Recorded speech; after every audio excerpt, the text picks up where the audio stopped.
Sejarah proses lahirnya Pancasila. Pendahuluan, Pancasila merupakan cerminan cita-cita luhur yang tertanam dalam budaya dan peradaban bangsa Indonesia. Bukan sekedar daftar frasa, Pancasila memegang peran penting dalam kehidupan bangsa dan bernegara sebagai landasan negara. Warisan agung bangsa Indonesia yang dikenal sebagai Pancasila perlu dilestarikan dan dipraktikkan dalam kehidupan sehari-hari. Melalui pemahaman dan penerapan cita-cita Pancasila, kita dapat membangun bangsa yang maju, berkeadilan dan sejahtera. Latar belakang sejarah. Para pendiri bangsa terutama termotivasi untuk mempertimbangkan pembentukan negara berdasarkan kondisi yang keras dan tidak adil yang berlaku di Indonesia selama era kolonial.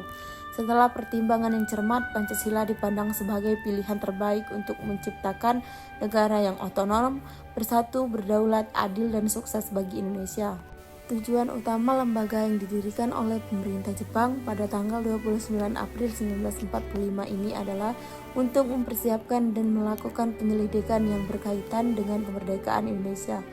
Meskipun didirikan oleh para penjajah, BPUPKI berfungsi sebagai wadah sebagai para pemimpin nasional untuk mengembangkan sistem politik yang akan menjadi landasan Indonesia yang merdeka.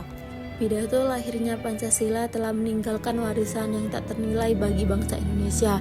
Pidato ini menunjukkan kemampuan bangsa Indonesia yang akan menghasilkan ide-ide cemerlang yang patut dijadikan contoh bagi semua orang. Prinsip-prinsip yang tertuang dalam Pancasila masih berlaku hingga saat ini dan menjadi landasan bagi pertumbuhan bangsa Indonesia. 5 Sila Pancasila, titik balik yang signifikan dalam pengembangan prinsip-prinsip yang mendasari negara Indonesia adalah pidato Soekarno pada tanggal 1 Juni 1945. 5 prinsip yang dikemukakannya menjadi modal bagi Pancasila sebagaimana yang berlaku saat ini. Sebagai landas kehidupan berbangsa dan bernegara Indonesia, setiap konsep memiliki hakikat yang sama meskipun urutannya berbeda-beda.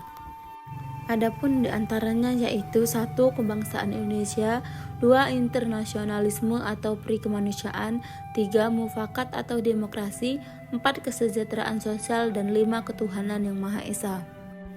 Dalam sejarah penggerakan kemerdekaan Indonesia, Panitia 9 memegang peranan penting. Berkat kerja keras dan pemikiran yang cermat dari para anggotanya, lahirlah Piagam Jakarta yang menjadi dasar kemerdekaan Indonesia. Selanjutnya, Piagam Jakarta direvisi menjadi pembukaan Undang-Undang Dasar 1945 sebagaimana yang berlaku saat ini. Perubahan Piagam Jakarta. Perubahan rumusan sila pertama Piagam Jakarta menjadi ketuhanan yang Maha Esa merupakan keputusan yang sangat bijaksana. Keputusan ini menunjukkan bahwa peran pendiri bangsa memiliki visi yang jauh ke depan untuk membangun negara yang bersatu, berdaulat, adil, dan makmur. Nilai-nilai toleransi keberagaman yang terkandung dalam sila pertama ini merupakan modal sosial yang sangat berharga bagi bangsa Indonesia. Pengesahan Pancasila. Setelah melalui proses kapitulisasi yang panjang melibatkan beberapa pemangku kepentingan, Pancasila akhirnya disetujui sebagai dasar negara Indonesia. Sehari setelah proklamasi kemerdekaan Indonesia, tepatnya pada tanggal 18 Agustus 1945, Panitia Persiapan Kemerdekaan Indonesia (PPKI) melakukan pengesahan tersebut. Dukungan PPKI terhadap Pancasila menandai perubahan sejarah yang sangat penting bagi rakyat Indonesia.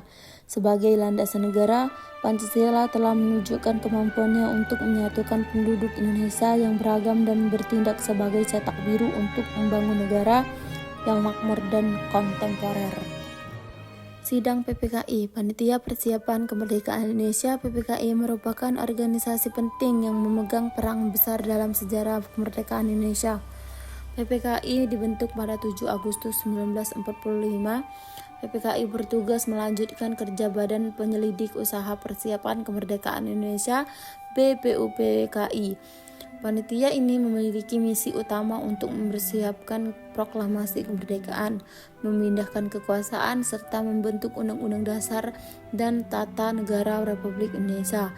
Insinyur Soekarno ditunjuk sebagai Ketua PPKI dengan Muhammad Hatta sebagai wakilnya, serta Mr. Ahmad Subarjo sebagai penasehat. Tugas besar yang diemban oleh PPKI menjadi fondasi penting dalam pembentukan negara Indonesia yang merdeka.